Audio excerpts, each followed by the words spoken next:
And since we last met on a Friday, we've had the big meet in Reged, which we'll just reflect upon shortly, which was just great to see people at that. So thank you if you're able to get to that. It was lovely to see you. And there's been a visual artist catch up in Barrow as well this week, which I know Ian was at, and Chris, you were at, and in Penrith. And in Penrith. So give us 1 minute on that, Chris, on those what happened. And Oh, it was excellent. So as people probably know, we've been doing online gatherings of people working in different sectors, so theatre, writers, music, etc., and including visual arts and crafts. But it felt like it would be really fruitful to actually do it in 3D at least on one occasion. So yeah, we did two meetings this week, one in Barrow on Tuesday and one in Penrith on Wednesday. Had about a dozen people at each, really good mixture, interesting mixture of folks from different areas and different kinds of practice, and building on the conversations that have gone on during the online events, very ably curated by Alison Critchlow, who did a fantastic job of kind of pulling strands together. And kind of presenting these in-person meetings with kind of some topics to examine further. So lots of really exciting ideas and possibilities, and people making connections. It felt to me, I don't know, Ian was there at the and Derek was at the Barrow one. It kind of felt there were people there from Ulverston and Kendal, and there's a sense that I kind of, oh right, we kind of start to know each other, and there's a possibility of kind of linking across that southern strip. And all sorts of ambitious and exciting possibilities being thrown up there and in Penrith. So yeah, we've got a little list of things to ponder and see what might be practical to get going. Either kind of artists doing it for themselves, and or with CACN providing some kind of coordinating role, or yeah. So great. Lots to ponder, but it's good. Thank you, and thank you for organising them, Chris. And I know Amy's just put in some future meet updates that we always try and push on the newsletter and the well, all the different platforms. I went to see Northanger Abbey at Theatre by the Lake last week, which was a really interesting adaptation and evolution of it. I think it's got about another week to go ish. Rachel is nodding. So yeah, so if you fancy going to have a nice night out and to be provoked, and if you like a bit of Jane Austen to get your senses going, then I recommend Northanger Abbey to you at Theatre. I would endorse that. Great. All right. So this morning, we're just going to reflect on the big meet, which took place at Reged, at which about 50 people came along. We're going to hear from Sally about Kendal Pride, what I think is the second Kendal Pride for this summer in June. So we're going to hear what's going on there. Becky West and is going to talk to us about a fantastic project going on in the south of the county involving orchestras and computer gaming music, etc., and how the two can come together. Sounds fascinating. Really looking forward to that. And I think that is roughly where we're going to get to. We're also going to hear from Chris about another bit of training coming on for business, how you can make your artistic offering and vocation as business-like as you possibly can. A great trainer called Sita coming across to do that. So we'll hear about that towards the end of the call as well. So that is the plan for this morning. Do chip in. We're recording it as ever, and there were captions available on Zoom if you'd like to use those as well. So without further ado, I'm going to ask Phil Hewitson, who was at the big meet, to just give us a few reflections on that gathering, which we invest quite a lot of time and money into organising and make happen. And we also got Tom Kay to take some beautiful photographs of the meeting as well. So while Phil tells us his thoughts, we'll look at pictures of maybe just Kate's, but maybe there'll be other ones as well. No, please. As we go along. So Phil, how was it for you? Thanks, Tom. Yeah, it was a really good event. Thank you for organising it all. I've got some brief notes and thoughts on the day. First of all, Reged's a really good venue. I mean, you laid on the sunshine, especially, which was really welcoming. And the ducklings. And the ducklings, yeah. I've got them on the notes here, mate. They're there. Oh, there I am, looking thoughtful. Yeah, it was great. Just what a welcoming atmosphere. Registration was really smooth going in, and then, as you can see, a fun-filled, laughter-filled hall of creative people. And we can all lay claim that we've been on the podcast now, which is great. You opened with some remarks from Annie from Sunbeams, and some of her tips were really, really useful. Writing beautiful thank you letters has stuck with me.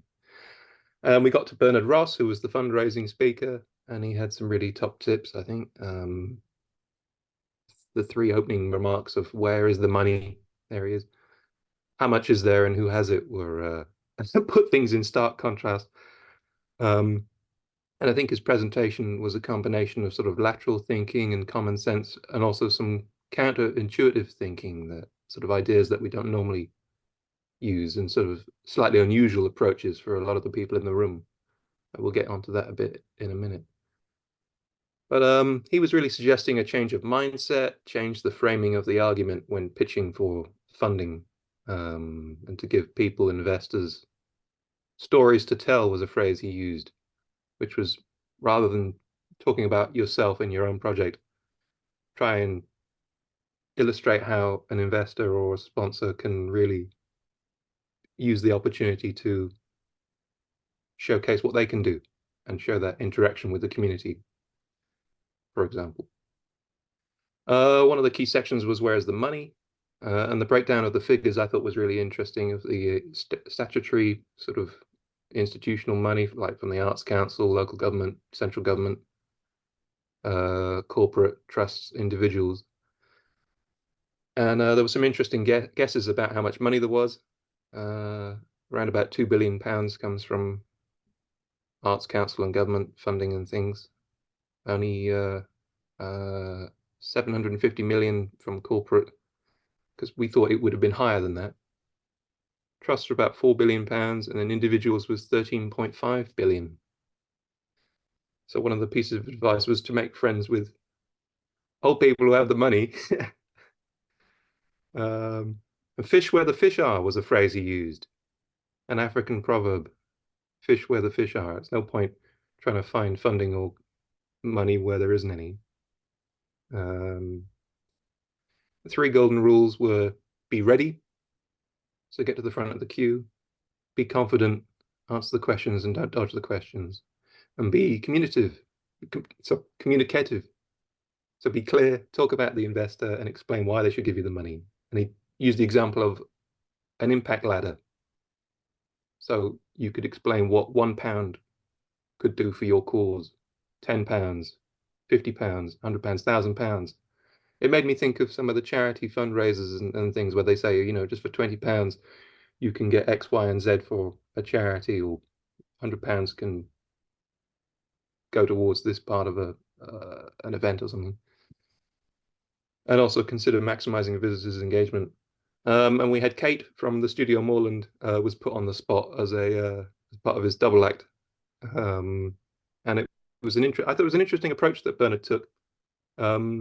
Quite often he would ask the room, and he'd ask somebody their methodology for pitching their project, only to tell them they're wrong, which I thought was quite brave. But then he was obviously trying to encourage people to think and approach funders and pitching their projects differently. And I think by the end of the day, by the end of the session, we as an audience began to see the merits in what he was telling us, I hope anyway. But I think that was a bit of a shock to a lot of the participants at first. But yeah, I thought that approach was good. Sometimes it's different. It's good to think differently and think outside the box. Slogans. It was interesting when he was talking about slogans and really saying make it memorable and personalized to your organization, business. If people can't remember it, what good is it? Peacocking, find somebody to endorse you, and then we discuss ways of people saying no, and try and figure out answers to have ready in case of those scenarios, which was great. And then we had the socks appeal from Imogen's project about the socks, which was great. She's looking for bright, jazzy socks with a story for her project. And then there was some interesting case studies from local organizations was Hannah from Woods with Grassmere talking about their deluxe packages and the experiences that they offer, which is really interesting. I think a lot of similar sort of museums and things might be looking at considering a similar approach. And Jane Davies from The Vault was really interesting with her free phrases that stayed with us, which were Shakespeare quotes. Nothing will come from nothing. So she was saying, you know, don't work for free, get paid. Remember to get paid for the research and development part of projects and things, which I think sometimes as freelancers we undervalue that. So it was good to be reminded of that. The second quote was, what's in a name arose by any other name. Looking at labels and adapting your pitch for funding to fit the funder that you're applying to, which I thought was really made a lot of sense. You've got to tailor your pitch for funding to who you're pitching it to. If you were there, that would make more sense. We happy few, we band of brothers. And yeah, share ideas and get support from other people in similar situations, and talk to others for advice, and that might open more doors for you as well. So that was important. I thought those three phrases really did stay with us at the event, and I know Bernard commented on them as well as being very strong piece of advice, because they're well-known phrases, and then she'd attach meaning to them. So that was good. Reg had discussed the 40 Farms project. That was really good. You know, coming up with a topical idea, approaching the Arts Council England, and finding ways for customers to fall in love with your art. And one of the key takeaways there was tell the Arts Council what they want to hear and answer the questions that are very specific in their criteria. Because, you know, they probably want to give you the money. It's just as long as it fits what their criteria are. We had Stephen from Theatre by the Lake. He broke down their funding and income streams. They were looking at dynamic ticket pricing, saying know your margins, and they were talking about putting up the price of the ice cream because it hadn't been done for 10 years, and I think they've gotten away with it. So yeah. He was also talking about recognize your assets, because they've got a wonderful location where the theatre is. So trying to use more events, I guess, within that beautiful location right by the lake there. And they'll also understand and champion social values. So bringing in more community activities, I guess, and things.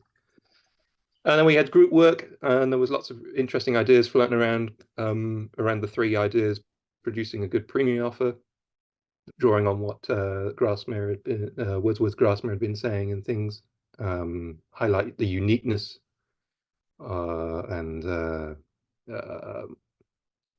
opportunities that people might have for a really one-off bespoke sort of visit. And if you put up the price, when people don't pay the price, then you know you're asking too much. So you can always bring the prices down. That was another thing Bernard suggested. There was a couple more things. Top tips for successful funding bids. Speak to people who've been successful, so you can get some tips from them. And don't give up. If unsuccessful the first time, you can always rework the bid and try again with advice from other people. That was really cool. And then as a freelancer, how do you keep it going? It seemed to be making partnerships, collaborating with other people, networking, diversifying, maybe keep the art for what you really love. We acknowledged that the environment was more challenging since COVID. But you know, there's funding pots out there, and you can ask for help. So it goes back to the three phrases that Jane used. Your upcoming events sounded really good. The CACN stuff, maybe a directory of creative people around the county, and then perhaps I spoke to Colin Glover, and he wondered whether a directory of funders might be useful as well. So that's a bit of feedback there. Lunch was good. Networking was really good. Watch out for the beef sandwiches; they're quite chewy. But yeah, it was really great. Lots of useful. That's great, Phil. And I just want to say thank you to the CACN network for doing it, because I don't know of anyone else who's doing this kind of work in Cumbria, and it was really great to have all these people brought together in one place and to be championing us. So thank you. Thank you, Phil. What a great summary. That's a great summary. I was reflecting on all that you were saying there, and thank you for your warm and kind words as well. Kate, you're the chair of CACN. You were there. You said a few things as well. You made the podcast. Any reflections from you briefly? You're quite right, Tom. That was a really, really good sort of skip through everything that we talked about. Bernard is quite a controversial and provocative speaker, so he does rattle cages, but it doesn't hurt for us to be made to think differently about what we do and to stop making assumptions and stop talking about ourselves. Actually, that's the one thing that I came away with. But as usual, it's just really important to see people in person, and it was great fun to do that. One thing that we did think about afterwards was that there were somewhere between 20 and 30 people who didn't turn up. So although we had 50 people there, we had more like 80 booked on. And, you know, obviously we recognise that there are things that crop up and it's not always possible, but that's quite a lot of lunches that we paid for that didn't get eaten. So we need to be thinking about how we tackle that going forwards, because it's a bit of a trend. It's not just us, it's a bit of a trend for, but financially we can't sustain that. So there's a bit of thinking for us to do.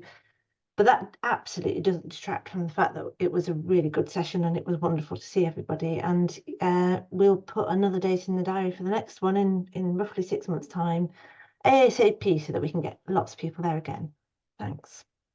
Great. Thanks very much. Thanks, Kate. Thanks, Phil. And there's a podcast that I made. It's about 17 minutes long, lots of speakers in it, try to create the atmosphere of the day as well. So I think Amy will probably be able to dig that out and stick a link into chat if you want to listen to that as well. Right, let's move on. Let's go from Reg to Kendal and find out what's going on with Kendal Pride. Sal Lofthouse is here, and I think Jamie is here as well, although I can't see him, but I'm led to believe he's here. So, Sal, over to you to tell us about Kendal Pride. Morning, everyone. Hi, I'm just checking. Jamie, are you okay? Yay! There he is. He's called iPhone on my screen. Hi, yeah, sorry, I've had issues getting my headphones connected on a computer, so I'm on my phone. That's cool. That's okay. We had an idea of maybe sharing the website so we can show some visuals. We'll get the website up for you. Yeah, fabulous. Thank you. That's amazing. Yeah, it's our second year doing Kendal Pride. It's bigger and better than ever. Pride done differently. That's our tag. Interesting, Phil, when you were saying about slogans, I was like, oh, let's interrogate that slogan. I think it's quite good. And it's over 3 days in June, 14th, 15th, 16th, that weekend in June. Yeah, thank you. And we've got so much on the programme. It's absolutely jam-packed. Celebrating, bringing everyone together and really highlighting LGBTQ plus community in Kendal and Cumbria, and everybody's welcome. We've got it starting on the Friday night. There are 3 venues hosting a micro karaoke, live music, kind of kicking off the weekend, and then Saturday we've got a huge array of activities to get involved in. Pride Village. Yeah, if you can click on that program button, it will show you a bit more detail what's on. Yeah. Oh, of course, and we've got wonderful Kyra doing a one-person show at the venue that starts on the Wednesday. I keep just thinking about the weekend, but it's happening all week, isn't it, Jamie? Like we've got stuff on all week. Yeah, it's becoming definitely more of a festival. So we've also got, I think there's a book launch on the Tuesday night, so that's being worked on at the moment, where we're collecting beautiful pictures and stories of local queer people. So that's probably going to be launched on a Tuesday. Yeah, we've got this show on the Wednesday. There's definitely a queer happening on the Thursday. Friday night, yeah, we've got this kind of multiple venue party vibe. So different things going on at different venues, from live music to kind of more cabaret to drag karaoke. Saturday's then like our main village day, so we're at Abbott Hall, really excited to be there. A much bigger space than we were last year at Brewery Arts. So again, kind of something for everyone, from Ragtag running their roadshow aimed at young families, lots of interest with that. And then throughout the day at various times, we've got different sporting activities going off. So there's bike rides, runs, walks, swims, climbs, everything kind of going on. We'll have some kind of more intimate talks at the village as well, with kind of partnerships with local wellbeing organisations, with Cumbria LGBT Youth Network, and with Anti-Racist Cumbria. Jamie, we're losing your sound a bit, Jamie. If you can get the people around you to be a bit quieter, that would be great. Oh, I'm going to turn my video off and just go outside. So carry on. Yeah. So then, from the afternoon, then at the village, there's a whole range of different stuff that's going to be taking place on the main stage, from college performances to local artists. We've got a voguing workshop happening. There's film screenings happening around town in different venues. There's going to be a dog show, which we're really excited about, with lots of interesting categories within that. Huge amounts of stuff. And then on the Sunday, we'll be doing a little bit more kind of activities back at the village, from outdoor Zumba and yoga to kind of litter picking and a bit of a joint picnic. So loads across that kind of week itself. But Sally, do you also want to pick up some of the stuff that you're doing outside of that in the build up to the programme, that we've been really grateful for the funding we've had through from the Arts Council, particularly for? Yeah, absolutely.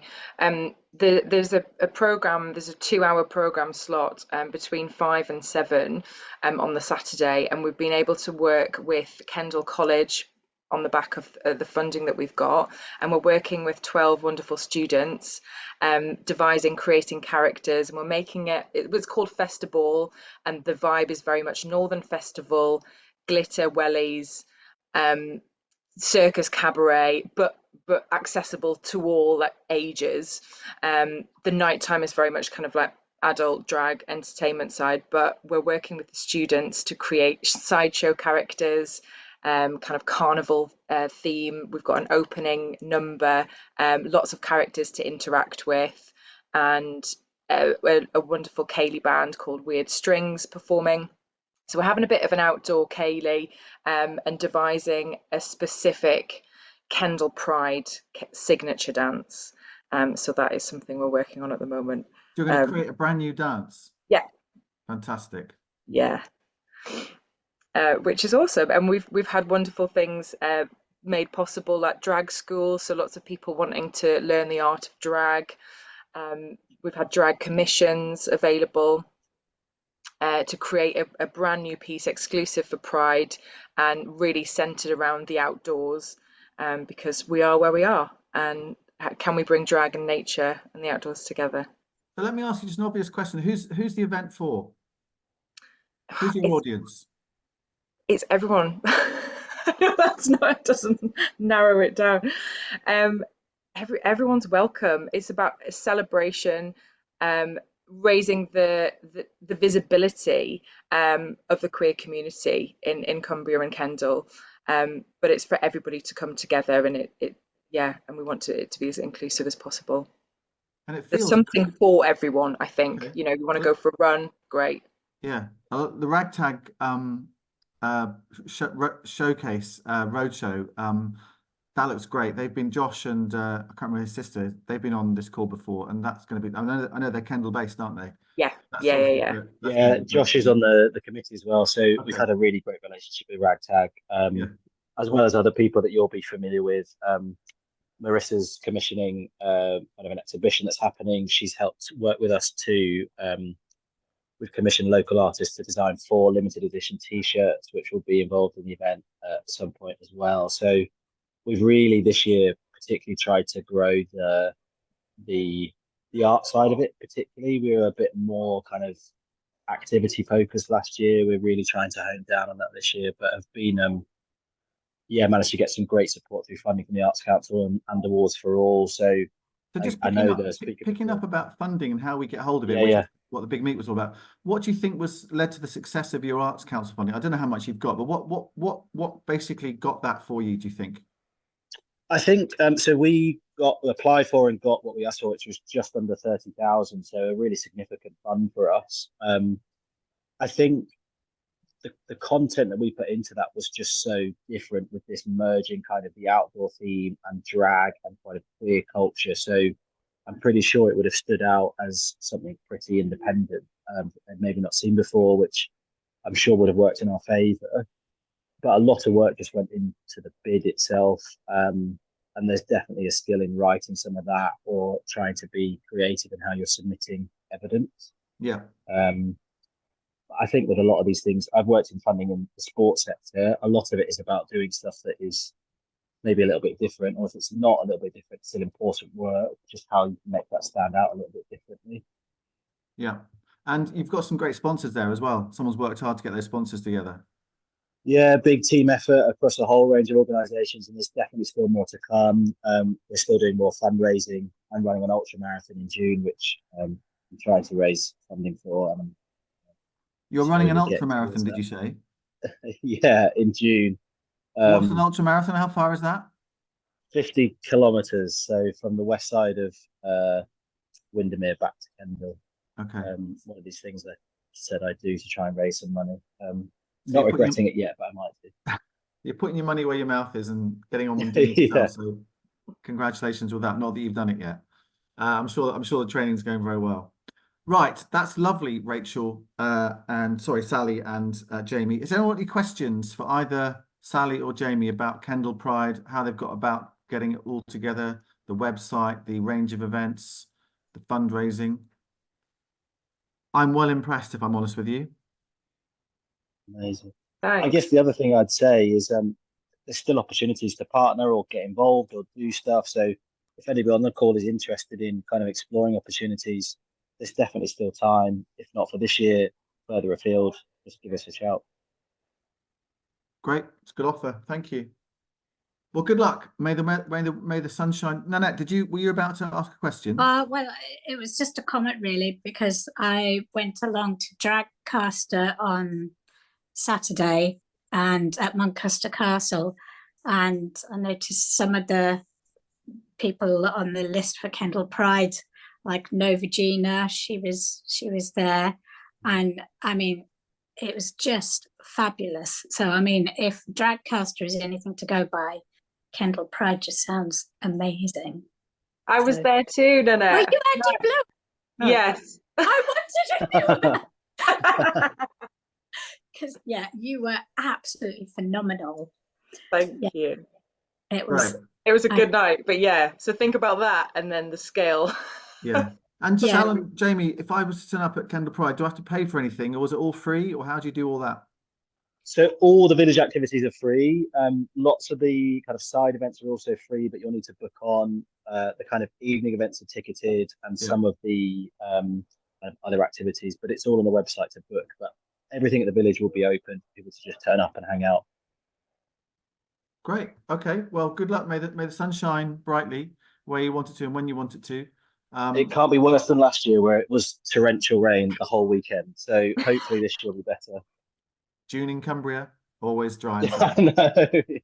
All right. Good luck. And thanks so much, everyone. Thanks for telling us about it, and congratulations on putting it all together as you have done so far. Right, so that's Kendal Pride, June the 14th to the 16th, the second Kendal Pride, June the 14th to the 16th, in the place on the tin. Right, thank you very much indeed. Well, let's move from Kendal to a bit further south down the 591, heading towards Ulverston and the Coronation Hall, the Coro, where a really interesting project is taking place soon. Becky West from Orchestras Live is helping to pull it all together, and she's here with us now and has got a few slides that we're going to share with you just to find out a completely different aspect of culture going on in Cumbria. So Becky, thank you for joining us, and the floor is yours. Thanks, Tom, and thanks for having me. It's great to be here. I can't make as many Friday calls as I'd like these days. I keep having too many meetings in the diary, so it's lovely to be here. And Kendal Pride sounds amazing, so I'm kind of wishing I lived that side of the Pennines, but there we go. So for those of you that don't know me, I'm Becky West, obviously. I'm the regional producer North for Orchestras Live, so I look after all of our partnerships across the whole North. So I'm actually based in County Durham, but we have a brilliant partnership with Cumbria Music Hub, which is always a joy to work with them on our projects. So I'll tell you a little bit about Orchestras Live, so if you can just flick through to the next slide, please. So we believe orchestras are for everyone, and that live orchestral music can be a really inspiring experience for anybody. And you know that I'm constantly reminded of the joy of just coming together to hear lots of people, to hear live music. So we're a national producer. We're officially based from Leeds, but basically we all work from home across the whole of England. And we always work in partnership. So all of our work is about working with communities and starting from what our partner in the community that they're based in may want to do with an orchestra in their place. We are an NPO, so we do get Arts Council funding specifically to bring orchestras to, and I'm going to use a phrase I don't like, which is places that are culturally underserved. So one of those things of having to use language that always doesn't sit comfortably with me. If you can just pop to the next slide, please. So as I said, we always collaborate. So we aren't an orchestra, but we kind of sit in the middle of the orchestral sector. So we know what all the orchestras are up to quite well. And a lot of our job with partners is a little bit of matchmaking, really, in terms of what the partner might want to do and which orchestra we think might be best placed to do it. We like to take risks. Sometimes they pay off, sometimes they don't. And really, we kind of keep focusing on the kind of barriers to access. I think particularly with orchestral music, sometimes words can be really annoying and people just go, oh, that's not for me. And actually orchestral music's all around us and all the time, and finding different ways to kind of bring people in and realize that actually it's just good music. You've got hundreds of years of music. There's going to be something you like within that repertoire, isn't there? So if you can pop to the next slide. So in Cumbria, we've had a long-standing partnership with the Hub. We've done a lot of different things, but our programme really is called Cumbria Calling, and it's focused on creativity. So really about kind of supporting and developing the performance and composition skills of young people. Cumbria young people always write fabulous new music. Those of you who heard their Share Sound pieces some years ago during the pandemic can testify to that. A brilliant rock orchestral fusion piece that I just love. Really thinking about kind of creativity, and then building that creativity with the support of professionals into a performance situation, and that kind of boosting confidence and things that young people get from going, oh wow, we created that and then we performed it live with an orchestra, and you know, that's a big thing. So we try and make sure that there's lots of signposting through the routes into the creative industries. And my discussions with Marion was all about kind of who we're going to engage and who isn't engaging in local music programmes, and who can we support to kind of find ways in to develop their musicality. And I'm just going to actually hand over to Marion to talk a little bit from the Hub point of view, if that's okay. Yeah, thanks, Becky. I'll try and keep it very brief. I'll just say that it's for the Music Hub, what the Music Hub aims to achieve is working to help support and add value to the curriculums that schools are providing to their children, but also to support children so that they can progress through music channels. So one of the things when Becky and I sat down and talked about doing a Cumbria Calling gaming adventures was to, as Becky says, sometimes people think, oh, orchestral music, that's not for me. But if children and young people are playing video games and engaging with video games, that is a massive part of the creative industries of the UK. And to try to bring out those roots and advocate for children and young people so that here in Cumbria they could also engage into career pathways like that.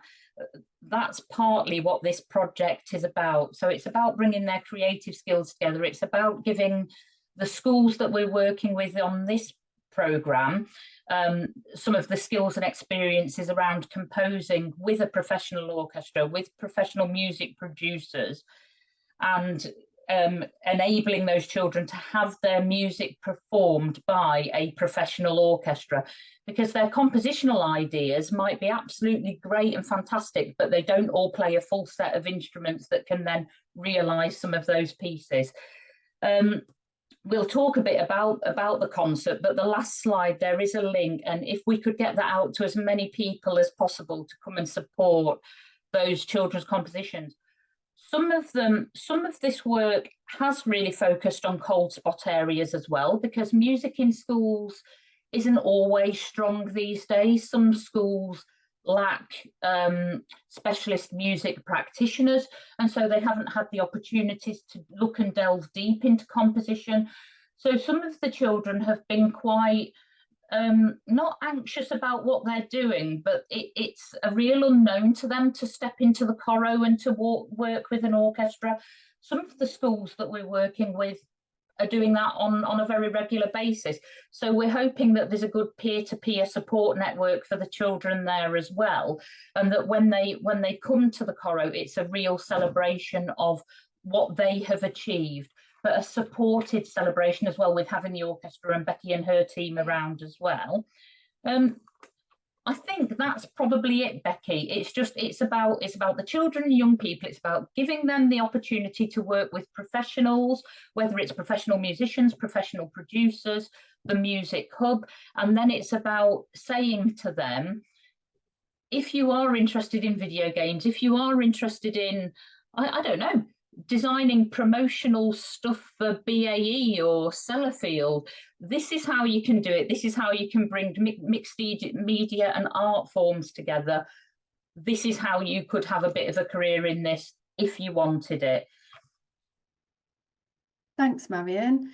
Yeah, so as you can tell, Marion and I have some quite detailed conversations before we come up with what we may want to do, and we're about to embark on probably what we're going to do next. But we've worked with 4 different schools, as Marion said: Chetwynd, Dowdales, Ulverston, Victoria and Walney, all with different groups of young people at different stages of their kind of musical journey, really. And when we were thinking about the orchestra to deliver this, there's quite a new young orchestra come out of the Royal Northern in Manchester called the Manchester Video Game Orchestra. And we just felt, with their kind of obviously interest and expertise in the repertoire, they would be a good orchestra to work with. But for them also, this is the first time they've delivered a co-creation project. So we matched them up with a very experienced composer and music leader, Andy Smith, who is brilliant, so to lead the project. So I think for the young people from the schools, it's quite good because they're seeing early career musicians in MVGO who, are, a few years out of conservatoire, building their freelance careers, and they're beginning to see, actually, this is, the journey's quite live, whereas people my age obviously have been working for a while. That's less relevant, I think, to secondary school students. If we can have the next slide, please. So in terms of the structure of the project, we had some inspiration days in the autumn term. So basically an opportunity for a large group to meet the musicians, meet Andy. They explored compositional techniques in gaming. So to be fair, I learned quite a bit. I had no idea about how gaming music's written, but looking at kind of musical stings for different characters, horizontal sequencing, vertical remixes. So because obviously the gameplay and the music moves, so the music has to kind of segment quite differently to what we would the linear form that we normally think of when we're writing any music.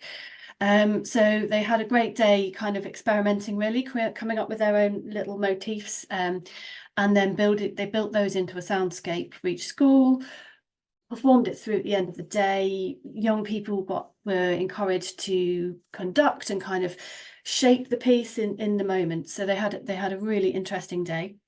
They then had a reflection session, and what's been brilliant is that Marion's staff have been involved in the project as supporting musicians alongside the orchestra, and Izzy and my colleague Charlotte visited each school, did a reflection session, kind of played the soundscape recordings of what they'd done to the various different visuals that they'd been working with, and kind of thinking about their experience of the Inspiration Day, what they might want from the bigger project. particularly like what is their brief for the visual that they might want to create a music for their game, and thinking around mood, kind of action, and that mix of different things in the video games. We did ask some of the young people if they wanted to do their own visual, but I think, in the end, most, I think, decided that they'd rather the orchestra did that. So there were various gamers, obviously, within the orchestra who quite happily created a visual that we've then used through the creative process. So they started off kind of seeing that visual and then kind of looking musically at what that might be. So they've had a kind of series of workshops, creative workshops. The groups created the music with Andy and the musicians, created all the ideas. And he is then currently very busy arranging 4 different pieces for the concert for the full orchestra. 2 I know I've sent to the schools for rehearsal, 2 I'm waiting for. So each school has got a separate piece to a separate video game visual. And the young musicians will be performing that with MVGO. So they've all got their own parts. So it'll be a combined ensemble of both. If we can flick to the next slide. And then, as Marion said, we've got the public concert coming up. So the concert is programmed as a concert. It's not specifically a project concert.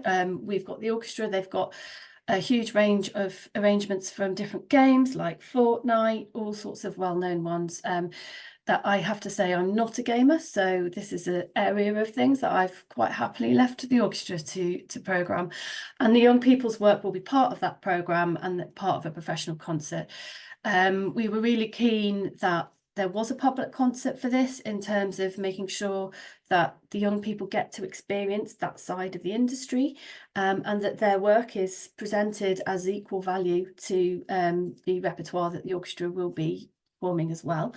And we felt it was a good opportunity to kind of engage with a varied audience, really. And, we're very much hoping that the gaming music will bring in people who are interested in gaming and wouldn't necessarily think they like orchestral music. But as I said at the beginning, we all know through those gaming scores, there's a huge amount of orchestral music there. But interestingly, for those composers working in the gaming industry, they rarely get to actually hear their work live. So there's always a bit of arrangement that has to happen. And MVGO have got a couple of good arrangers within the band, so they look at the kind of gaming music and creating that narrative. So we'll have the visuals on screen. And I just thought this little quote from one of the young people about how excited they are about the concert, and it's their first time performing at a big event. How much they've learned from working with Sam, who's a great young saxophonist in the orchestra. And it's great to hear that they felt they've been really fully engaged. So I am really excited to hear what the pieces are. I toyed with whether to play you Tinny Sibelius MIDI file, but decided that if you would like to hear their new pieces, we would much rather you came and heard the live version, because Sibelius MIDI, for those of you who know it, is pretty awful. All right for rehearsal purposes, but that's about it. So if you can pop to the next slide. And just to say, the concert's on the 23rd of May, as Tom said, at the Corro in Ulverston. A whole range of gaming music. So any gamers in your life or your networks, please encourage them to come, because we love to see them. Marion, is there anything else you would like to add? For this, I just want to reiterate what you said, Becky. If people could help us to pass the word out, maybe share that link with networks. I know that I also need to write out to a few people, quite a few people that are either linked into the hub, or that I know that we can offer some complimentary tickets for people to come along and see. As you can see there's going to be a screen, so it's not unusual that you have an orchestra with a screen these days, but it's probably unusual for the Music Hub to have done that with children and young people, and to give them that experience of how we're putting a live musical experience together with that video generated background. Any ideas for supporting that would be great. I was going to ask Tom if I could do a bit of a promotion for the hub, or tell people where we're up to with the hub and the investment program. You can do it in 90 seconds, Marion. Off you go. Yeah, so just for people here, there was a hub investment programme which is sort of coming through to its conclusion now. The new hubs have been announced. It's going to be incredibly different from the previous 12 years. The funding that has been agreed for everybody at the moment is conditional on the Arts Council getting another pile of work from us all. The hubs have reduced from about 119 to 40, it's either 41 or 43 nationally. So yes, and Westmoreland and Furness Council have been granted the hub lead organisation status, but I really don't think it will be very much business as usual. Everything that we do will be based around the National Plan for Music. It will be based around children 0 to 18, slightly older with special needs and disabilities. But we are looking, new partnerships will be formed. The partnerships will need to be, in the words of the Arts Council, much more strategic across larger areas. And that the funding ladder that somebody spoke about earlier, our funding ladder is basically for every £1 we're given, we're expected to raise 50p. So for the grant that we're given, we're expected to raise 50% back. So not everything that we will deliver will be free at the point of contact, but there will be some loss leaders. We need to get better at fundraising and working with partners to do joint fundraising procedures. So we'll be working on that as well. And if there are any ideas from within the CACN network that's based on identified need across the whole county for children and young people, that look towards progression, development, health and well-being, whatever it is, it's if there's an identified need, we'd love to hear from you, because I've got until the 28th of June to develop all of this extra work that they'd like, and I could maybe build some ideas in of further programmes. Okay. More than 90 seconds, Tom, but thank you. It wasn't much more. That was a pretty good elevator pitch. Extended elevator pitch, Marion. You did a great job. Thank you. And thank you, Becky. So that's Thursday, the 23rd of May at 6:30 at the Corro in Ulverston. So you've got a couple of weeks to push it still. It looks amazing. And I mean, the Corro is such a beautiful interior to have that big screen up at the back and that lovely space. And great that the Corro is being used as well, because it's been through its own machinations over the last 12 months or so. Any questions at all for Becky or for Marion about anything they've been talking about? Looks great. Looks great. It does look great. Just not a question, just a comment. It's just so invigorating to see a different approach to engaging kids in music. Not that the old approaches are wrong necessarily, but a different one as well is fantastic. And it'll be great to see how you get on and come back and tell us. Great. Thank you and good luck. Thank you and good luck. Before we go to Chris to talk about some business session coming up for people involved in the creative industries in Cumbria, Nanette, I'm just going to ask you to come off mute and just give us 60 seconds on the Jury for Joy, which you are part of as part of everyone here, which we've talked about quite a bit on this call. Tell us what's happened, what you're on, and what the ask is, Nanette. Okay, yeah. So it's I think it's the first time that this has been done anywhere in the UK, and they're getting together a group of people from all walks of life, and we get to help make decisions on how money should be invested to support culture and creativity here in West Cumbria. And this is the Arts Council Creative People and Places project, isn't it? Called Everyone Here. Yeah, that's right. And we've so what is the Jury for Joy, and what's your ask for people? Well, basically, so I just wondered if anyone has anything they want me to bring to the table about creative activities that they would like for West Cumbria, let me know, and I will. So I was wondering, Marion and Becky, could talk about that project. You've got a pot of money that basically you've got to divvy up like a pie into what you're going to throw your money at. I think it's £100,000. Is that right, Nanette? I am not entirely sure how much money. That's So it was on There the is. politics show in the northeastern Cumbria. It was on a politics show at the weekend, and there was a clip with Sam Plum, who's one of the leaders, one of the directors. And I think he mentioned £100,000. I may have got that wrong, but anyway, it's a decent chunk of money, and ultimately, it's the citizens, people like you, Nanette, who are going to decide where it goes. Is that roughly right? Well, apparently, yes. I mean, I don't know how much power we'll really have when it comes to it, but we can certainly make suggestions and say what we would like for the area. Okay. And we've got 4 meetings, and the first one, we've got 2 Zoom meetings. First one is on the 14th of May, and then we have 2 in-person ones on the 18th and 19th of May. Okay. All So day. quite soon. Yeah. Yep. Great. Well, good luck with that. It'd be really fascinating to see who's on that jury and how it all pans out. It's really ambitious. I think it's the first time it's been tried.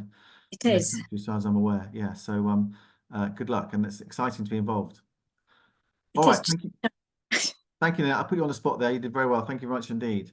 Right. Let's cross to Chris, who's going to tell us a little bit about a session coming up to help with business and the arts. So off you go, Chris. I am, but I'm just going to ask, Nanette, you said you wanted ideas and suggestions. How do people let you and or the jury know about that?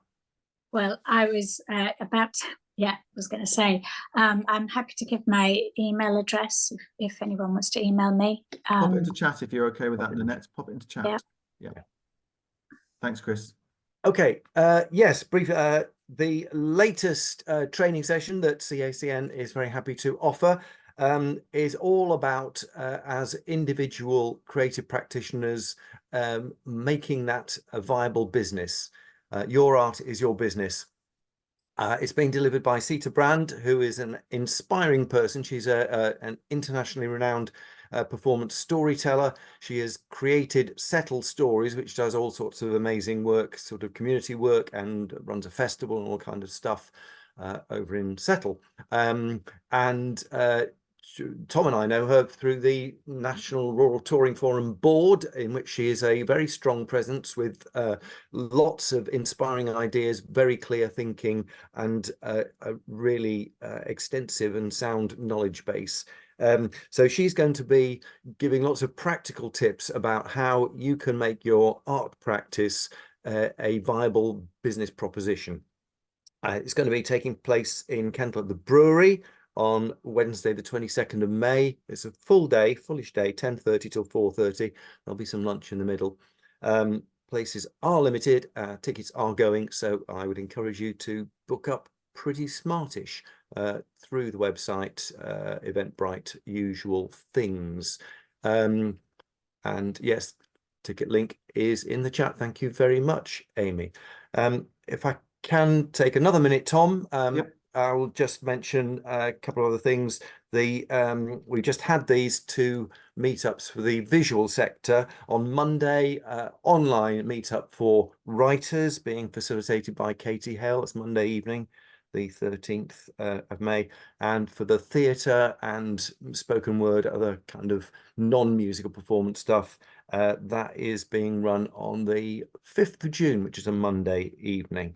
There will be a music sector get together fairly soon, just pinning down a date for that, and it would be great if Marion, you were able to join that and talk a bit more to other people involved in the music sector across the county about what you're doing and hoping for, and maybe get some ideas. And obviously Becky as well, if you were able to. The details of that will be going up very shortly when we've finalised the date. Yeah, that's it from me, I think. Thank you, Chris. Lovely stuff. All right, and those links are there in chat. Just to say that the training, the CETAs is a good example. It's all Arts Council funded. So we applied for and got some money from the Arts Council, which finishes, I think, at the end of June this year now, to subsidise this training. And all sorts of stuff has taken place over the last 9 months or so, organised very brilliantly by Chris. So that's how they're subsidised, and they're great. And their CETA is fantastic. So if you can spread the word or go set yourself, I fully recommend it to you. Okay, I think we're there. It's 26 minutes past 10. Next week, we're going to be live in Cockermouth in Jack and Emily's lovely new printing press studio, which has opened in Marketplace in Cockermouth, if you know Cockermouth at all. 2 great crafts people themselves. They run sessions as well. So going to see their big printing press at work. We're also going to be, Signal has got a new Sankey project spinning off from the Sankey collection. We're going to hear about that. And also Gilly Jarman, who was on this call earlier, I think she slipped away now, a new project, Blue Jam, looking at diversity and working with diversity in Penrith. I should know more about that than I do at the moment, but I don't because I haven't looked up the email. But it's going to be interesting, and Gilly is great and inspirational. So that will be worth coming back for as well in a week's time. I think we're there though. So thank you very much for everybody's attention this morning. Thank you to Phil and to Sally and to Jamie and to Becky and to Marion and to Chris and to Nanette. A big roll call of thanks this morning. It's great to see you all. Have a nice weekend. Enjoy the sunshine and catch you again in a week's time.